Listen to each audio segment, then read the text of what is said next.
Welcome to Behind the Dub, a podcast series talking to voice actors about their experiences in the industry as well as the shows they work on. Today I'm talking to Bryan Olson, star of the upcoming adventure game Brok The Investigator. Well, my name's Bryan. It's a pleasure to be here. Thanks for having me. I'm a full-time voice actor, voiceover artist, and have been for several years now. No, that's great. I said I discovered you personally because I'm a backer and I played the prologue of Brok the Investigator, of which you are Brok, which I think is really, really cool. Yeah, that was a great game. It was a load of fun to work on. Fabrice, the guy who made it, fantastic. You know, he spent like 6 or 7 years doing this mostly by himself. Yeah, unbelievable. And I believe the game's due out next year. Its Kickstarter was successful, but I believe the game's due out next year. So you already know how it's all ending. I've only played the prologue, which is the first chapter. Let me tell you, there's some tear jerkers in there. Oh no! There's 8 endings, I want to say, depending on your choices. Oh wow! So, yeah. I see. I knew that they were talking about maybe having different branching paths. I didn't know there was 8 endings. That's quite impressive, especially for such no insult to him, but such a small indie title. It's that's quite impressive, really. Yeah. And I've done an interview previously with Michael Kovac, who plays RJ, your son in the game. Mm-hmm. Yeah, and Graf as well. I think one other. Oh no, Graf's your son. Sorry. Yeah. Right. Which I think's just really cool. How did you end up on Brok? Did you audition or were you approached?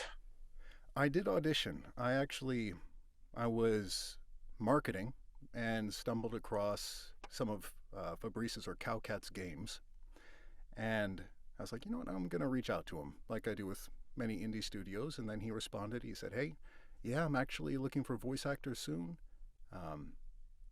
The casting call is going to be on Twitter. Here's my info. And then I auditioned with everyone else. Oh, wow. So you emailed him just speculatively and you said, oh, you know, I've got this coming up. Yeah. It's a big part of how a lot of voice actors get work. They have to market themselves. One of the ways to do it. Yeah. So you go out and you advertise yourself as, hey, I'm a voice talent. I can do this. That's really cool, because sometimes I've known a lot of people with agencies and they'll have people, oh, we think this is good for you. How about this? So in this instance, you went out and contacted them. Yeah. Another arm of marketing. So agents are great, but you'll probably end up getting most of the work yourself. So. And from what I have sort of seen on your website and such, you're mostly done voice over. You're not really done that much voice acting. Is that correct? Yeah, I would say that would be safe to say. I have done probably thousands of corporate and commercial things. So super boring, but it pays the bills. And I would argue to say that those require more acting skills sometimes than the games and anime and different things like that, because sometimes you get a script and you're just like, well, this is rough. But you have to make it sound believable and relatable and really hit home with people. It's kind of weird. You've got to come across as convincing as well. You've got to you've really got to sell it, as you could say. Which sort of commercials have you done then? Any particular known brands? Yeah, I've done things for Dell, for... You asked me, and I forget now. Sorry. My email. No, that's all right. I don't keep track that often, to be honest. Toyota, AT&T, Nintendo, just some of which is cool. Which is cool in itself. So you've done such a wide variety of commercial work. Then you've done so many you can't remember. Yeah. Because it's the same, and you've done a lot of narration. I saw you advertising one on your Twitter as well, which sounded excellent. I will say it was such a really good read, if I say so myself. Oh, very kind of you. Thank you. Because I will say one of the things I've noticed with your particular voice, you've got such a deep, very rich voice. It's very soothing, and it's authoritative as well. It's not authoritative in an overpowering way. It's like, I can be trusted. It's a really rich voice, and it comes across in in Brok, as well as some of the narration stuff that I've heard you do, which I think is really good. Not trying to inflate your ego too much. Oh no, no. Oh, trust me, there's plenty of people that don't like my voice to knock me down a couple of pegs. So Your yeah, voice is lovely, and in sort of terms of what you do on a sort of day to day basis, sort of narration or voiceover and such, what do you prefer doing? Is there anything in particular that you like doing? oh, I definitely prefer video games because I grew up playing video games, and just to think that I get to be a small part of that. You know, sometimes whether it's a big game or a small game, I'm like, Mm. it's like a kid's dream come true. That and some cinematic stuff, but I think that's about it. Those are my So you favorites. like video games. Yeah, Which other than Brock the Investigator, what any other games have you done? yeah. There is a game just recently released called Inked: A Tale of Love, and Okay. that one and originally was released for mobile, but was ported over to the Switch and I think other consoles as well. Hand drawn animation is really cool. Another one was Mortal Shell. I play Hattern the Deliverer. That's kind of like a Dark Souls type of game. Okay. Um, I did one other one this week. I don't know the title of it yet, so I can't help you there. That's And all right. yeah, a couple others too, but none that come to mind right off the bat. So when you're growing up and playing games, was there any particular video games you're going, oh, I wish I was part of this. I could wish I could be part of this world. Is there anything you particularly liked like that? Absolutely. The Legend of Zelda, by far. Zelda. I was going to say, if there's one franchise you could be in, what would it be? And Mm-hmm. That would be it. Zelda, good choice. Any particular character, or Link. you want to be Link? Oh, that'd be Yeah. cool. You could do Even though it Ganondorf doesn't as say well. much. Yeah. That's not too far off from myself. So, ironically, And I said you've done a lot of corporate work. I've noticed that tends to be very, very dry. Do you find it difficult to go through some of these really dry, dreary corporate presentations, or are you just so you could just flick a switch and you can do it? it can be challenging. I'm not going to lie. It can be challenging, but since my life kind of depends on it and I like to eat a lot of food, it it's easy to work with. um, do you do most of your work from home then? Oh, yeah. I haven't stepped into a studio once. At In all? Wow. No. Well, I take that back. I did a Mm. radio commercial for my mother's store back in Oh, like that's cool. 2013, and they Mm. wanted me to come into the radio station to record it. So that's the closest thing I've been to a studio. So everything you've done yourself has been done in your own home studio. Yep. It looks very nice with the strip lighting as well. There, it's not a bedroom wardrobe as most people No. I've talked to.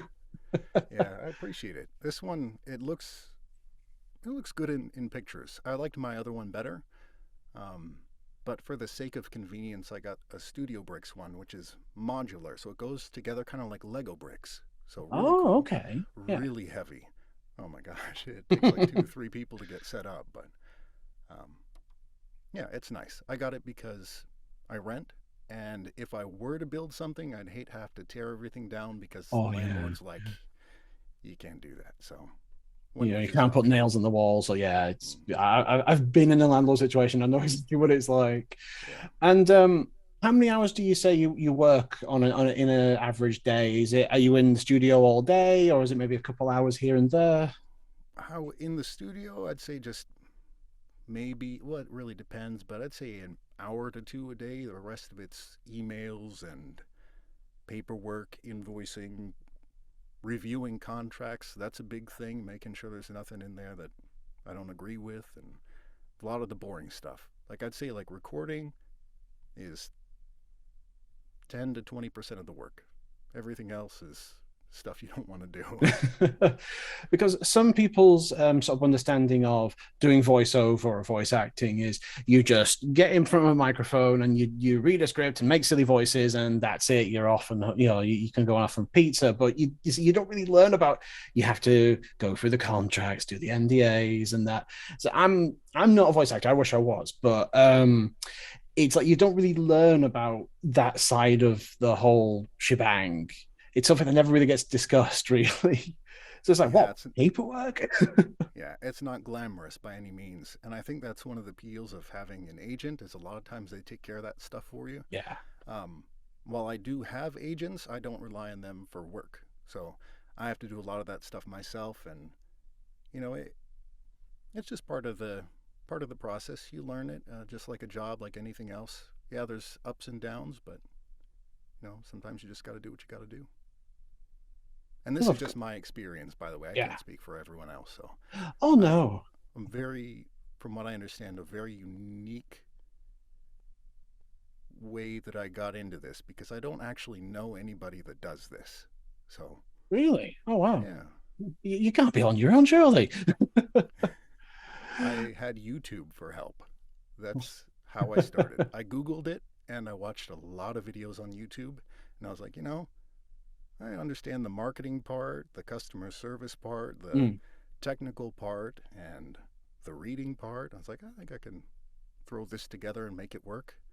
That's an oversimplification. It did take a lot of work, a lot of legwork, but yeah, So how long have you been doing this by yourself in your own sort of studio space? 6 years, I want to say. 6 years. So Mm-hmm. that's still pretty good going, and you've done just so many different, corporate stuff. It's like you did a video here for Paper Mario, the Nintendo. That must have been quite fun. Have you done anything else for Nintendo? I tried having a look, but it's a bit tricky to find stuff on YouTube sometimes. Yeah, no, it's tough. I haven't done any other work for Nintendo yet. Yeah. It's possible in the future, but it was a lot of fun. I actually got to speak with the writers on the spot, and I accidentally called one of the person the only writer, but apparently there was another person that was also the main writer on there, and that was embarrassing for Oh myself. no. But yeah, And you've got one is this mysteries uncovered, the mysteries of ketchup flavored Doritos. It's like what? Oh right, I get it. I forgot about that one. I actually got Nintendo and Doritos in the same month, so I was a happy camper. I was like, this is like a kid's dream come true. It was Because usually you have both at the fantastic. same time. Mm-hmm.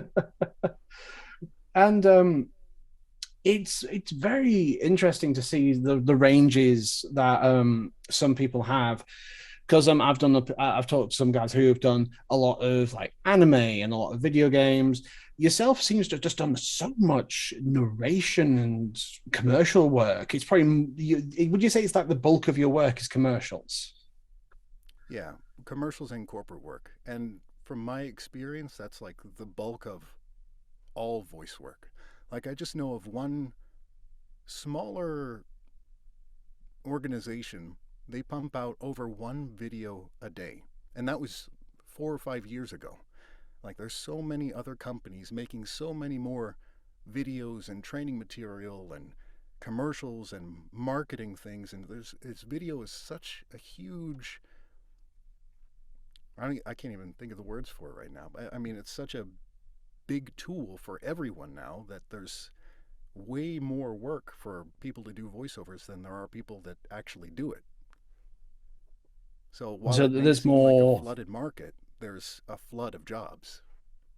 That's quite surprising because usually, someone like myself would think that there was kind of not a lot of work, and so everyone's kind of scrabbling for every bit of work you can get hold of. But I'm quite surprising to hear you say, "Oh, there's actually quite a glut of work out there."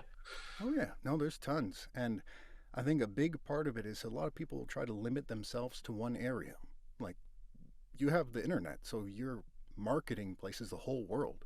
Mm. People in China have used me for English, all over the world for English. Other countries, they have people that speak English in them, so they need English work too. So you have literally the whole world at your disposal. Different production companies, everything. Like there's so much out there. You just have to look and be creative, and that's the hard part a lot of the times. You have to do a lot of the legwork yourself. You have to go out there, and you Yeah, have to. it's not an It, option. if you want to work in this industry, you have to do the legwork. You can't always just rely on it falling on your lap. Yeah, no, it's That's definitely yeah. a job. Yeah. Because again, this is the part that some people just don't realize. They don't realize that you have to physically go, well, physically, metaphysically go Yeah. and search and look and just ask, as you said, like you asked Cowcat Games, "Hey, I'm a voice actor. Have you got anything for me?" You've got to do that because again, it's not a very glamorous side of the voice industry, so to speak. No. And a lot of people have been saying that they've been able to do a lot more work now because a lot of things are remote, but you've kind of always worked remote. So when the pandemic hit, it must have been just another day almost for yourself. Yeah, believe it or not, business picked up quite a bit for me, so I was very fortunate in that aspect. But there was a lot of people I worked with that have never worked with remote talent before, and they were surprised, and I was surprised, to be honest. Um, but it worked well. They were happy, and it, Because I got told from another gentleman that Funimation, when the pandemic hit, they were sending out USB microphones and iPads to the to people so they can continue doing their work. For someone like yourself, you already had a studio set up, so it must be pretty easy for yourself. You yeah. haven't done any anime or anything like that, have you? No, I've auditioned for a couple. A lot of people aren't going to like me for this. I'm not the biggest fan of anime, so That's fine. um, I don't some of judge you. them, yeah, some of them are pretty cool.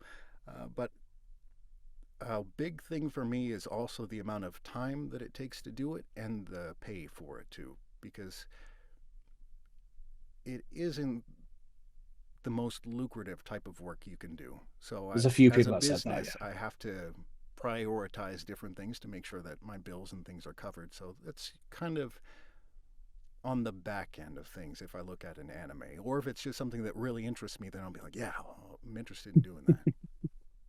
because I'm trying to remember who it was, but basically they told me that doing one commercial spot paid more than they did for an entire season of being a character in a anime. Obviously, we're not going to talk numbers, but it was just like I was completely bowled by what. So doing one commercial was more than doing this whole thing of an anime, and they're like, "Yep." And it's just like, Yeah. wow, it's incredible. So you must prefer like doing the corporate slash commercial work because I'm guessing he just pays pretty decently. Oh, yeah. Yeah. And it's kind of the same thing even with corporate work. It doesn't pay as much as commercial, but it still would pay a lot more than anime and take a lot less time. Like a 2 minute script might take 20 minutes to record, Yeah. and that would be several hours worth of dubbing. So, No, it's also it's not risk reward, it's effort. There's not so much effort. You're still working, don't get me wrong. It's just mm-hmm. as you said, you're not doing as much and you're getting paid more. So it must be just so much more tempting for you to do that. Yeah. And is video game dubbing similar? Is I'm guessing the rates are okay again, or They can be. It's kind of weird.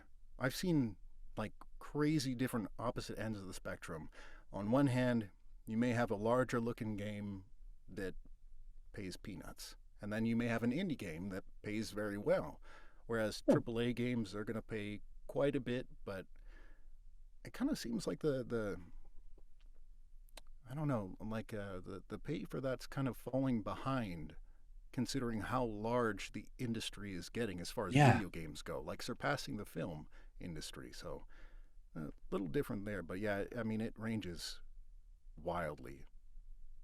Again, you still think it would be the other way around. You think, oh, the indie games will be barely paying you, and AAA games, here's a nice paycheck. I'm really surprised again to hear it's the other way around. It's again, this is just parts of the industry you just never hear of.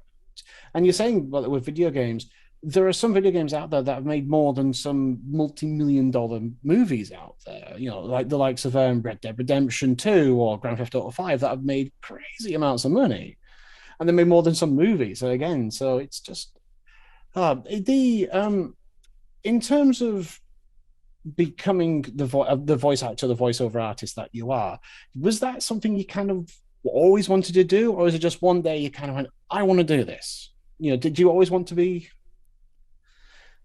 I've always had an interest in the arts, Hmm. so I never thought I would be an actor by any means. But I always wanted to be like in SpongeBob or something. Or, when I was like 13 years old, I recorded my parents' answering machine. So the message that Wow. came on, and they didn't believe it was me. They thought it was someone else. So that was a blast for me. How So did you I get to guess know? in a sense, I always kind of wanted to do something like that. But So you always had a bit of a passion for acting, and yeah, I read a lot, listened to a lot of different music, and just tried to experience as much stuff as I could. I was never a sports kid or anything like that. So yeah, you said you listen to a lot of music. Can you sing?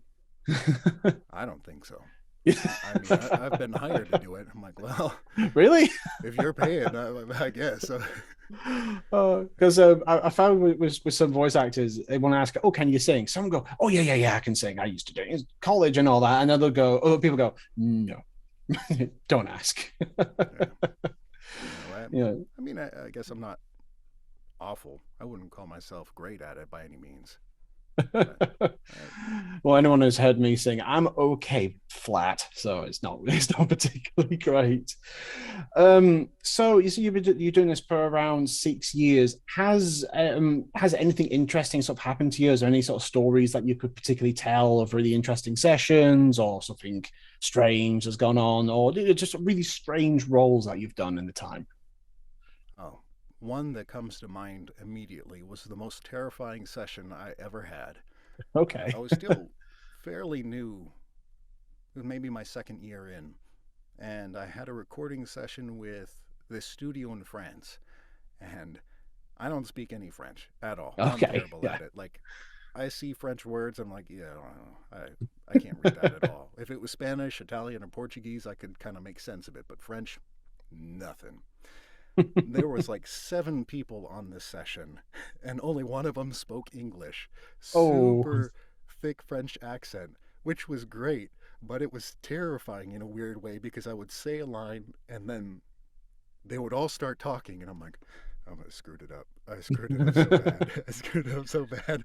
And then the person spoke English to me, said, that's great. We want to do this way. And then we're going to go on to this next line. And then I'd say another line, dead silence Oh. for like 5 seconds. And then a whole bunch of French going on again. It was terrifying. It was like probably 2 hours. 2 That was hours. for Oh, endless space, actually. Endless endless space space. I've 2. had. Oh, so it's just you do the line and that long uncomfortable silence. It's like, oh no, that must have been Oh, yeah. dreadful.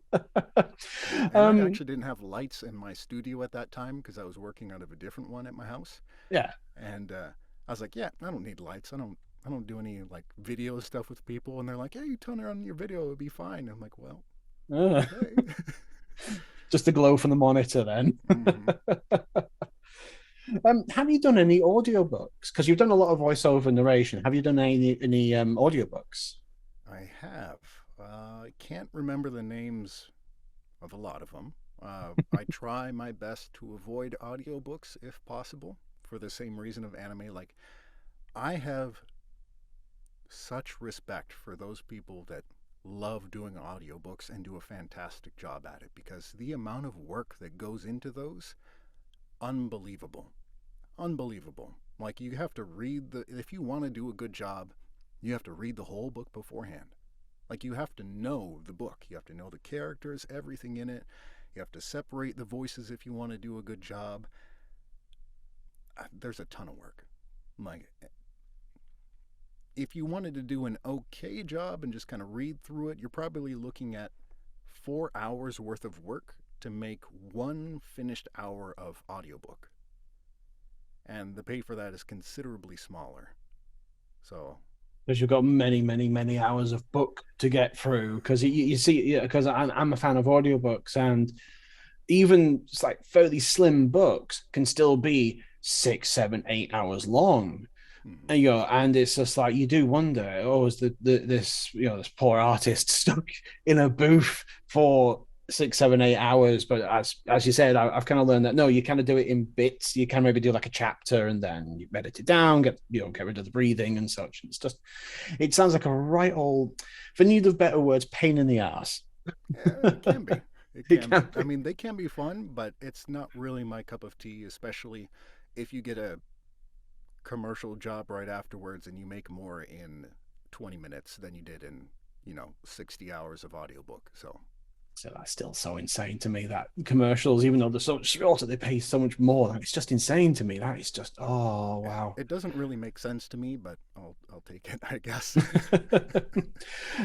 Do you do multiple sessions in a day? Do you have like a couple, one commercial job, then another commercial, then another commercial job, or do you try and spread them out as much as you can to preserve your voice? I'll do what I can to spread them out. It kind of depends on the client too, of what times they have available, because sometimes, they're working on several different jobs, where I Mm. may be working on several different jobs too, but their jobs take up a lot more time and a lot more energy on their part. And I'm just like, okay, well, I can record at this time and kind of move things around a lot easier. So, Yeah. Do you do anything in particular to like prepare your voice for any particular role, or do you just wake up and go, "That's fine," and off you go? I try to my best to be awake fully before any recording session.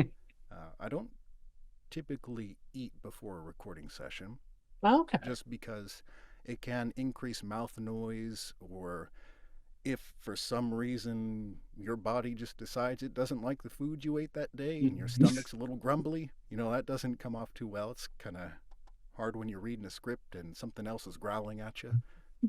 That must be so embarrassing. You're doing a read through and then I'm sorry. Hasn't happened yet, but it Oh, will one day. I know one it's day. it's gonna happen.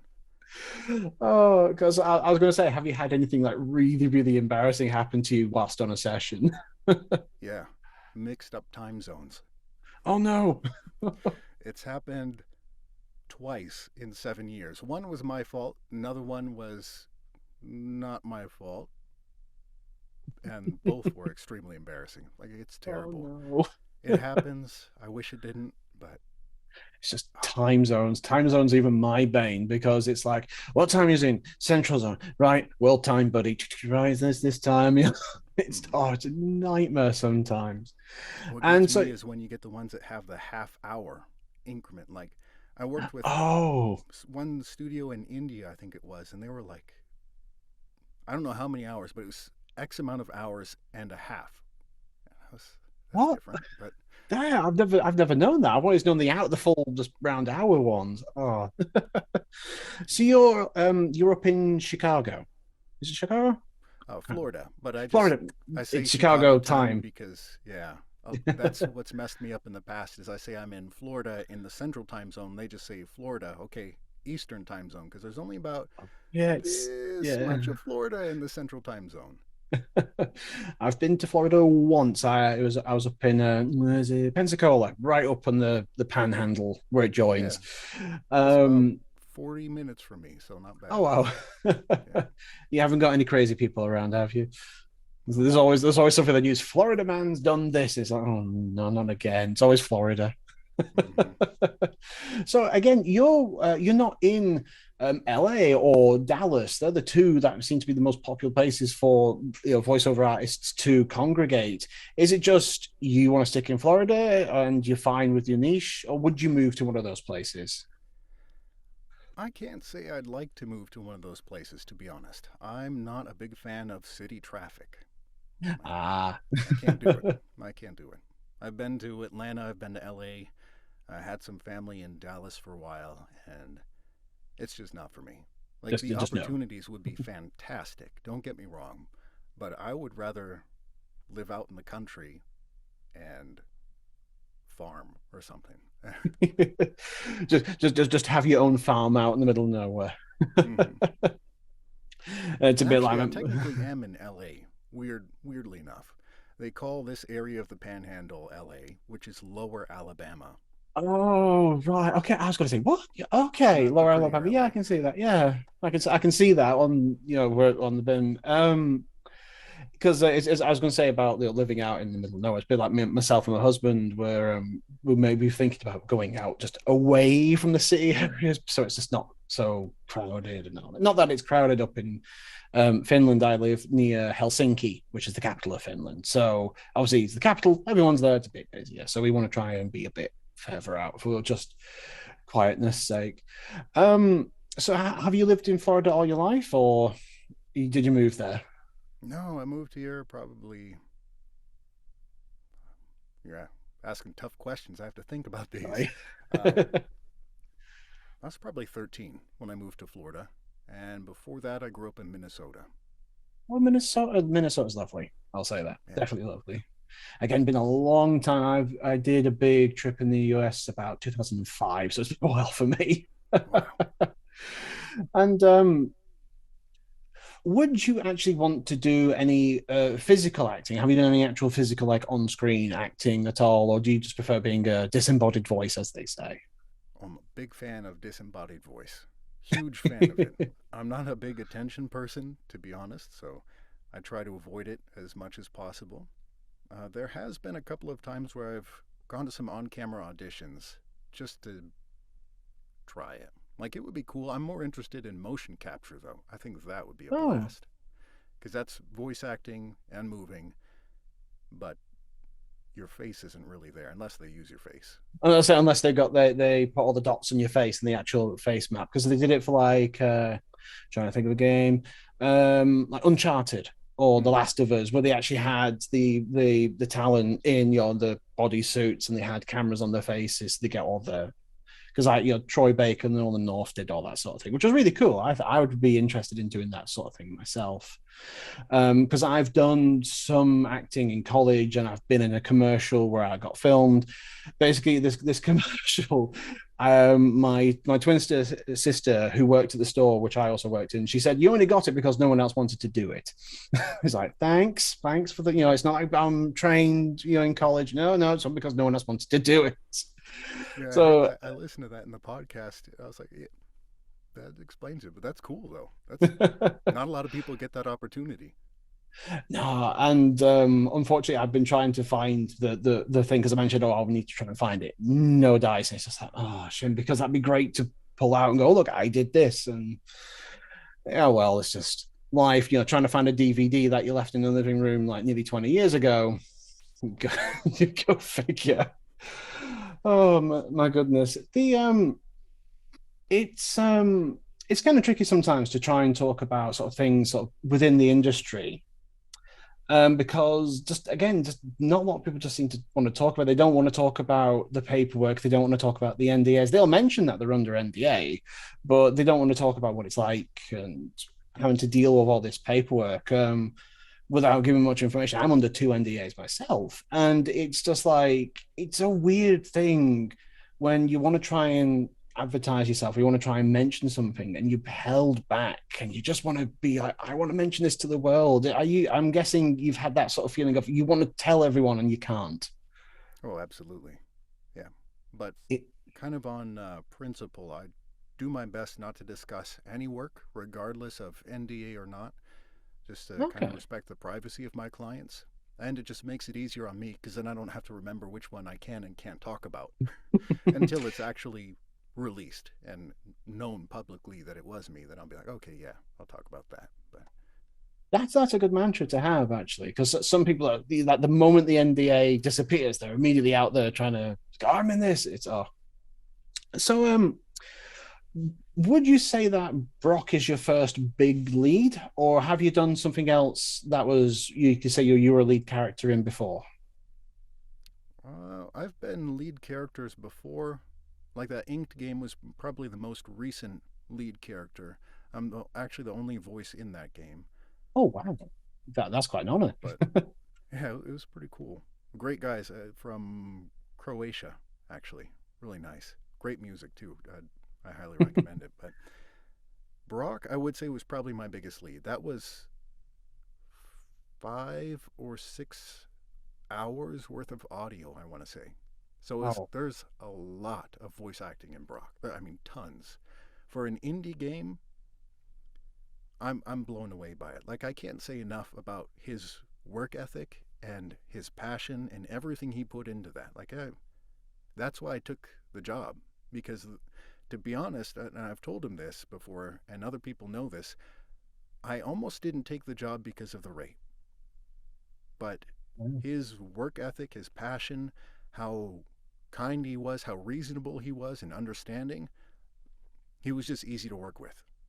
And I can be a little bit of a brat sometimes myself, but man, he took it like a champ. Uh, uh, yeah. That's really nice to hear. Because sometimes you don't hear that sort of interaction. And because I've just pulled up the website for the game, it says 23,000 lines of dialogue, all fully voiced. So a good couple of thousand of those must be yourself, which is that obviously lends to like this. You said the 6 odd hours of audio. That's pretty impressive. I said I've known other games with far less dialogue than that, if especially fully voiced audio. And one of the reasons what I really liked about Brok the Investigator is that it's a point and click. I know it's a brawler as well, but it is a point and click adventure game. Point and click adventure games I loved back in the mid 90s. You got stuff like Broken Sword, Secret of Monkey Island. Those games I really loved. And then they kind of just faded away. And then here comes this game with a great big gator as a as a lead character, and it's all anthropomorphic characters. It's like, wow, this is my jam. I really, really like this. I played the prologue, backed the Kickstarter pretty much instantly. And one of the things that really drew me to the game was yourself as Brok. You had such a really distinctive voice to Brok, which I really, really liked. And it's I kind of can't wait to see what's past the end of the prologue and just see what's going to happen, because there's such a setup to this game. You literally wake up in a burning house and it's like, oh, I'll try and save you. And no, you're a liar. You left me alone. It's like, wait, what the happened here? What happened here? And it's clear that he's very troubled by these memories and he's trying to bring up Graf as well. And Graf seems very sort of defensive, flippant, that sort of teenager. I don't care about you. No, yeah, whatever. And he's trying to be a good dad to him. And there's so many layers there, which I really, it's like, oh, I'm interested. And now it's like, I've just got this itch to play the game. And I said, one of the things is just wait. You're saying it's going to be, it's good. Just wait. Oh, You'll be surprised. If you liked the prologue, Mm. you're gonna like the full game. Well, that's what I said. That's why I backed it, because I was like, oh, I really like this. This is my jam. I like the fighting mechanics. I like the bit of platforming as well. So it's kind of just ticking all those little retro game boxes for me. And of course, they're all anthropomorphic characters. So I'm a member of the furry fandom. You may or may not have heard of the furry fandom, but yourself being a great big croc, you're kind of appealing. I was going to say you're this big handsome croc character, and it's just like, yeah, I wonder if you know of the attention you're going to get, especially when the game comes out. Yeah, I kind of came across that a little bit already. Sorry. I apologize for everyone else. It's like, yeah, sorry. Yeah. But we're a passionate bunch, and I think Brok is shaping up to be really, really good. And you've got, as well as yourself, I said there's Michael Kovac, and there's a couple of really good, solid voice actors. There's a really, really good cast. And I said I was just really taken in by yourself, because please don't take this as an insult. You haven't really done that much voice acting. You've done a voiceover. So I was really quite surprised that someone, who hasn't got a lot of voice acting work got the lead. And yet you're really, really convincing. It sounds like you've done this for decades. I was actually quite surprised to see how young you are as well. Oh, that's very kind. I usually don't get young. People are like, yeah, I'm going to need you to, if I go to the store and buy something and they need my ID, yeah, I need you to take your mask off because I don't think this is the same person. What? Like, you look a little older in this picture. No, yeah, I thought you look quite young. Oh, it's Too kind. oh the whole mask thing. It's one of those things. Mask up still. I always do, but I haven't been asked to take off before age yet. I have had to in the airport, but that goes without saying. But it doesn't. To be fair, I did have hair, so Yeah, This is probably the most hair I have at the minute. Usually I have about the same length as yourself. it's easy to maintain. What can I Yes. say? Just a tiny bit of shampoo, once over the towel, done. Mm-hmm. It's just done. Can't beat Um, it. besides from working as much, do you have any other hobbies outside of voiceover? I like gardening and exercising and playing the cello. Play the cello. So you can play a musical instrument. That's cool. You don't usually hear the cello. It's usually the guitar or Yeah, something. yeah. How long have you been playing the cello? Not long at all, so it's pretty awful. Oh, Uh, don't say when I that. was young, like in grade school in Minnesota, there was a orchestra program, and I think it was 2 or 3 days a week at school. So I was in that for like 2 years. So you can imagine I played Twinkle Twinkle Little Star pretty badly at the end of that. I just started again about 6 months ago. Oh wow. Yeah. Okay. So it's been, I have to think again, 20 some years, roughly. Yeah, maybe 20. So it's not like quite riding a bike. You have to Oh, I forgot relearn. everything. You've Yeah. got It's not everything. like I knew much to begin with, so it's Oh. started from scratch. Yeah, but it's a But blast. I love it.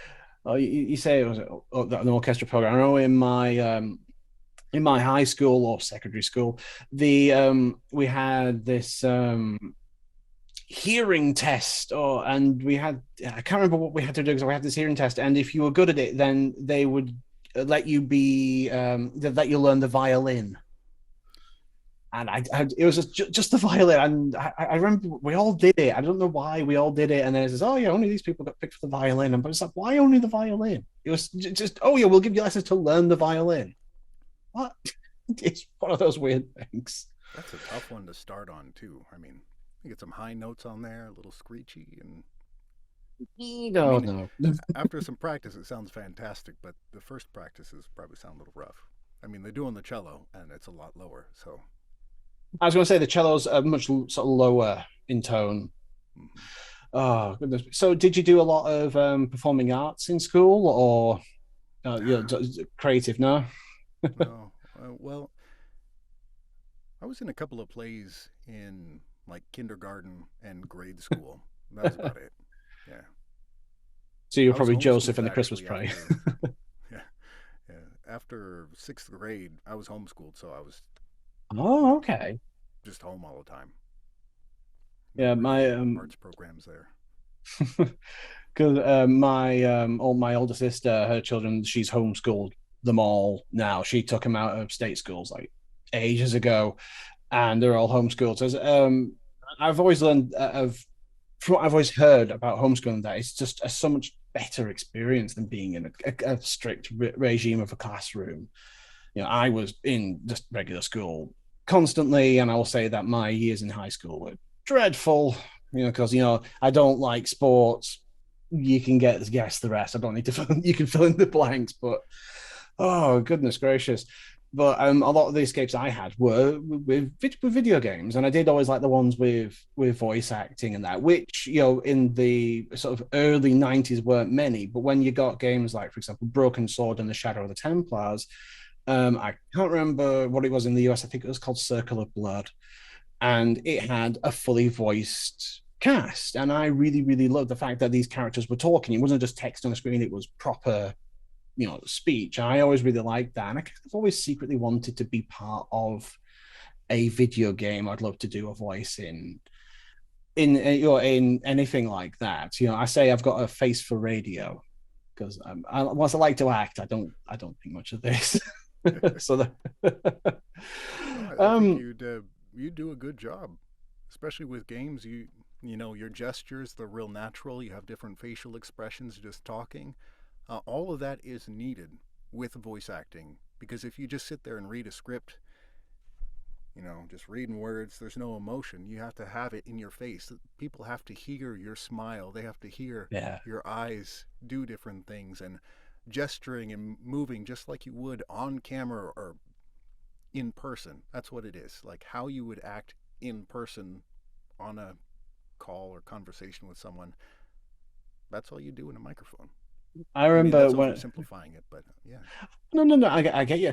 I remember when I was in college. I did performing arts in college, and they used to, again, for need a slightly better words, take the mic or the play in front of me because I used to do this with my hands a lot. I would gesture with my hands, and they used to call him Tony Blair hands, Prime Minister Tony Blair, because he used to gesture with his hands a lot. But I always found it just happens. I just use my hands to talk and communicate. It's just a weird quirk I have because some people are just very rigid and they just talk like this, but I prefer throwing my hands in. It's weird. It's one of those No, it things. makes it more lively, for sure. Because I was going to say, what advice would you give to someone who's looking to become a voiceover artist or a voice actor, going off your own Right from, experience? yeah. I always send people to YouTube with two channels to watch. And if you're okay with me telling the names, I'll do Of that. course, of course. Yeah, Okay. one of the things I'm kind of hoping with this series is not only talk about fun shows and this, but I also want to be a bit of a resource for if people want, if they're interested, where they can go or have advice directly from people who are in the industry, such as yourself. Hmm. Well, I will tell you how I started then. Sure. And this is how I grew my business and got to where I am today.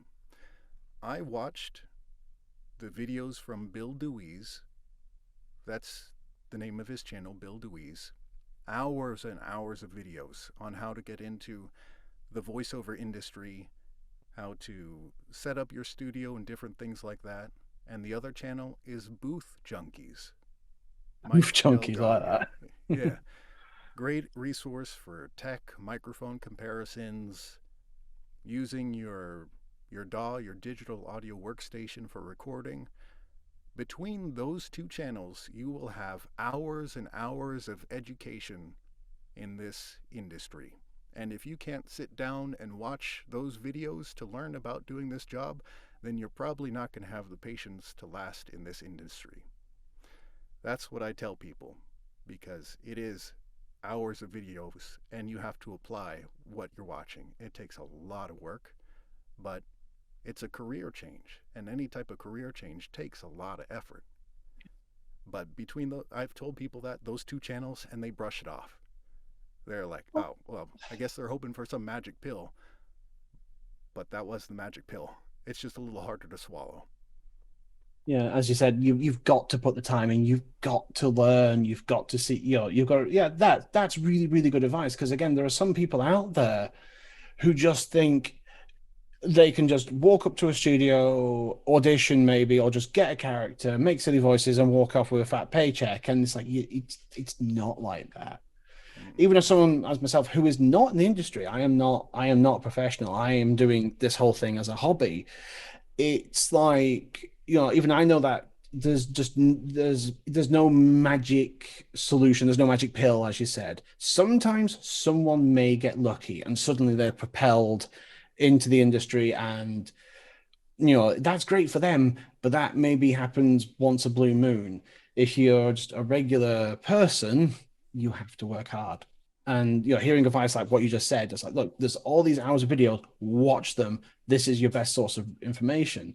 If people brush that off, then well, they're idiots, in my personal opinion. If they brush off genuine solid advice from a genuine voice actor, it's like, come on, you asked for advice, you gave it. Yeah, yeah. And I'll have to preface that is mainly voice over, but it translates well to voice acting. It's all the Oh, business stuff and different things like that. And there is more than one way to get into this industry and do this. This is just how I did it. It just could be one track. completely Yeah. different from someone else. Would you say it's been fun? Absolutely. I mean, there are times where I'm like, I'm gonna quit. Like, forget this. I'm just gonna go get a job. But like anything worth doing, I think most people would say they've had that experience at some point in time if they love their career. Sometimes you just feel like quitting, and you just gotta keep going. because you get what you get, a bad day or you've had a really bad session. You're like, oh, screw this. Yeah. And But sometimes you have a bad month. Sometimes you mm, might not book anything. That's the scary part. I don't think a lot of people talk about that as much because once you book a job and you do the job, that's it. that's it. You basically have to go out and apply for other jobs. A lot of people don't like applying for jobs and doing interviews, but that's literally what an audition is. You're applying for a job, you're getting interviewed, sending in your resume. Every single job you do, everyone is like applying for a new job. So that can be Uh, stressful. Because I know Michael Kovac and Stephen Kelly, they did mention briefly. I can't remember if we put it in the thing, but still, they said that for every audition you get, what people seem to forget is that of the 10, 20 auditions that you never hear back from, or you just got no. And so for every like 30 auditions, you might get one, you might get none.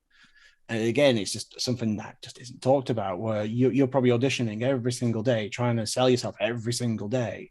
Mm-hmm. Because with me doing the show, I have sent emails out to a handful of different voiceover artists saying, "Hi, I'm this small channel. I'd like to talk to you," and this, that, and the other. And I just don't hear anything back. And there was actually a time a couple of weeks ago actually because I had nothing, and I'm thinking to myself, is this it? Is this where this ends? And my husband's like, no, you've just got to just keep trying, keep pushing it. And then something, I got Jason Manoka, then I got yourself, and I've got another gentleman on Sunday, a gentleman called Ben Diskin. And so it's like, oh wait, hold on, I do need to keep at it. I can't give up. And I think No. that's the general advice you know. And you just don't give up. If you want to do this, do it. Mm-hmm. Exactly. You can't give up because it's always going to be a no if you give up. And you're never going to hear a yes unless you just keep asking. I think it took me 6 months to get my first job when I first started this. Next So I was month. sending out emails for 6 months before I got a single thing. And throughout that whole Wow. time, I was like, I don't know if this is going to work. You know, sending out hundreds of emails, get replies sometimes, sometimes not. And it's discouraging at times because you'll hear other people, oh, yeah, it took me a week to get my first job, or a Yeah. month, or, sometimes it takes people longer. Like, it's weird. It's a weird industry. It's the Wild West. You got non union and union work in the US, and, Oh, I've heard about that. Yeah, oh, like, it's a lot.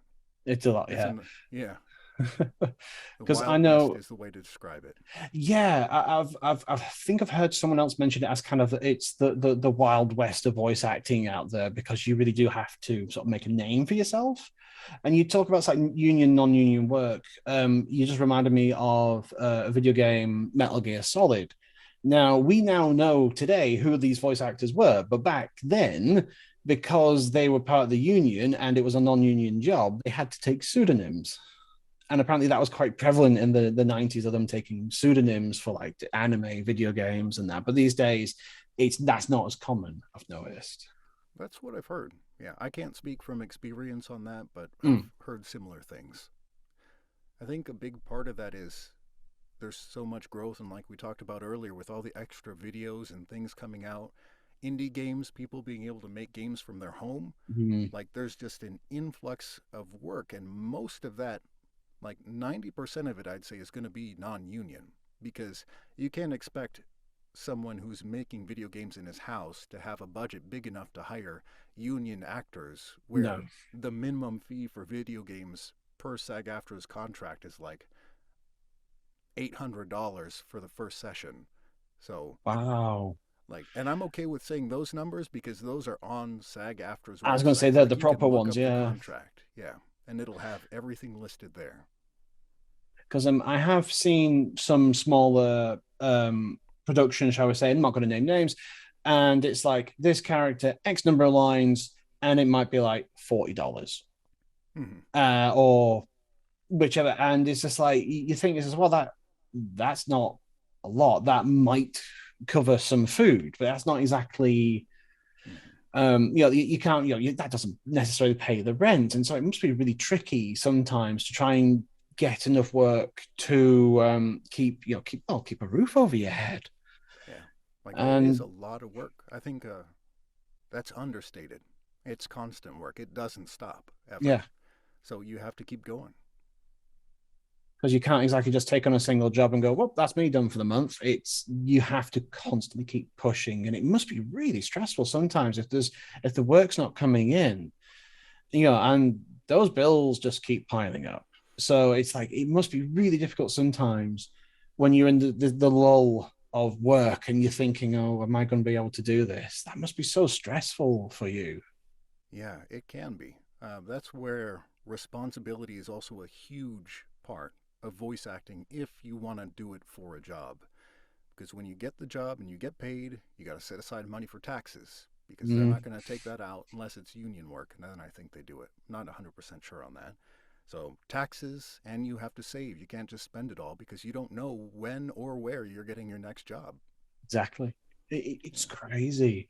And again, some people just don't realize that there's so you have to take so much responsibility in this. And it's just like, oh, I'm going to be a voice actor when for my career. And it's just like, great, you can. It's just you need to be prepared. You need to be responsible. And Yeah. it's just luckily, everyone I've spoke to has been very positive. Everyone's like, "Oh yeah, we've been all right." But I do worry about the sort of the mental stresses on you guys. Sometimes when you just have nothing coming in, it's just like, "Oh, it must be so hard." To keep thinking, "Oh, that bill's due. Am I going to be able to cover that?" It's such a scary prospect. I'll say that. So you're all very brave people as well. Yeah. There's an interesting. You can use brave or stupid. Not Any stupid. of the two. I'm probably uh, more along the lines of the stupid than the brave. it's sort of really interesting to hear the more how do I say this? The more personal side of voice acting and how, especially when it is your day to day work, it must be again just such a pressure on you.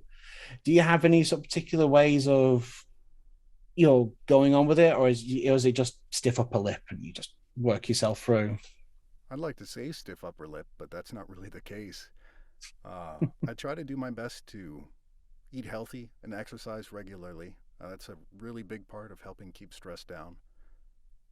And try to keep working even if I don't feel like it because you're not going to get work if you don't work. And if you don't work, you don't eat. So I, even if I don't feel like it, I still have to try and do something. And then, I have my wife. She's a great support. Uh, Playing the cello is really relaxing. Sometimes you just have to take time for yourself because when you work from home and this is your job, sometimes it's difficult to separate that because you're like, oh, I got to do this to pay the bills, but you can only do so much before you start going insane, and then that'll start to affect people around you. So making sure that everything's separate. Like I stop work at 5 basically, and I'm out of the studio. And if someone emails me, if it's an agreement I had prior to that, then I may fix it that evening. If it's a rush or something like that, great. But if it's not, it'll wait till tomorrow. And that took me 5 years to be able to Have get you? to that point, to Oh. just say no. So, 5 o'clock, I'm out this room. That's it. Yeah. mm-hmm. No, that my housemate had a similar thing when the lockdown hit. He had to start working from home, and so he had a little corner of the living room where his work laptop was, and then when he's like, when I'm here, I'm at work. When I am not here, I am not at work. And it's like it was like the other side of the room. So when he came to the other side of the living room to sit on the couch, it's like he's home. It's not at work. So it must be similar for you. If you're in the booth, you're in work. If you're out the booth, that's it. Yep. Well, we're coming up to an hour now, and I know you were personally worried that you might not be interesting, but seriously, you are really really interesting. I have found this a really honest and wonderful discussion, Bryan. Honestly, from the bottom of my heart, thank you for taking the time today to talk to this silly fat Brit. for nearly an hour about just random stuff. And it's been an absolute pleasure talking to you. Well, likewise, Alex. I appreciate the opportunity. Um, I remember when I first started being interested in voice acting, I tried to reach out to other voice actors and I never got a response. So I always try to respond whenever I see somebody asking, and especially something like this, a podcast where it can help some other people that may just want to start or somewhere to look at. Maybe they don't want to do it as a career, maybe it's just a hobby or something to do, just somewhere to start. That was always the biggest thing for me because I just didn't know where. So hopefully something like this can help someone else out. That's kind of my little goal. It's just, yeah, whilst it may not put myself in the industry, if it helps just one person get a start, mission accomplished. Yeah, Personally, to me, yeah. and yeah, I love talking about shows. I am super excited for the full release of Brok The Investigator when it comes out, hopefully next year, from what I've seen. And but I also like talking about personal interest in the industry and how people have got there. So again, you've provided such a nice, deep insight into this also. Thank you, Bryan. No, you're very welcome. Thank you for watching or listening. If you're interested in Brok The Investigator, there's a whole free prologue available on Steam right now. It's the first chapter of the game and I really recommend that you try it out. Oh, and tell them that I sent you if you did. Please consider liking, subscribing or leaving a comment. Doing that means I can make more episodes in the future. This is Kraken, signing out.